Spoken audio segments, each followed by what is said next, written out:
Magandang araw po sa ating lahat. Narito lang pinakuling update sa Bagyong Owan na kung saan nagkaroon ito ng mabilisang paglakas sa loob ng 24 na oras habang ito ay nasa Philippine Sea, silangan ng Eastern Visayas. Huling namataan ng sentro ng malawak na bagyong ito sa layong 680 km silangan ng Borongan City, Eastern Samar o 760 km silangan ng Katarman, Northern Samar. Taglay na ng bagyo ang malakas na hangin na umaabot sa 140 km per hour malapit sa gitna.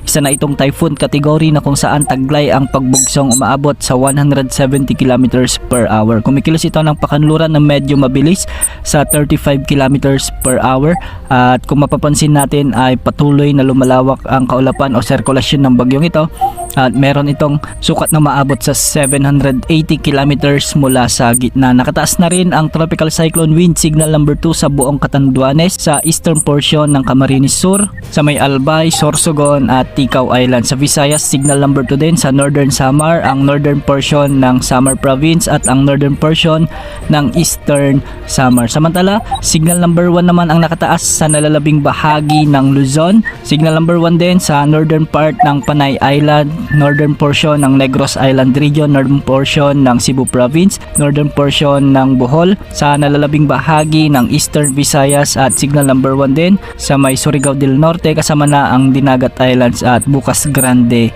Islands. Ang mga lugar na ito ay makakaranas na ng maulap na kalangitan na may mga pagbugso ng hangin at mararamdaman na ang malalakas na epekto ng bagyong ito sa susunod na 24 hanggang sa 36 na oras. Base sa latest forecast track ng Pag-asa, mabilis na lumakas ang bagyong ito bilang typhoon category at mapapanatili ng bagyo ang kanyang lakas bilang typhoon category hanggang bukas ng umaga. Lalapit ito sa bahagi ng Catanduanes, kaya sa mga kababayan natin sa may Bicol Region at Eastern Visayas, paghandaan ang paglapit ng bagyong ito dahil kayo ang unang maapektuhan ng bagsik ng mapaminsalang hangin at ulan na dala ng bagyong ito. Papatuloy ang pagkilos nito ng pahilagang kanluran sa araw pa rin ng linggo at sa linggo ng gabi inaasahang maglalandfall ito bilang isang super typhoon category sa bahagi ng Isabela o di kaya naman ay sa may Aurora. Mapanganib na hangin at mapaminsalang epekto ang inaasahan sa paglandfall ng bagyong ito dahil halos nasa peak intensity nito ang lakas ng hangin kung saan o kung kailan ito tatama sa kalupaan ng ating bansa. Tatawirin ng bagyo ang mga kalupaan ng Northern at Central Luzon at inaasang makakalabas ito sa landmass ng La Union o di kaya naman ay Pangasinan sa araw ng Lunes ng umaga.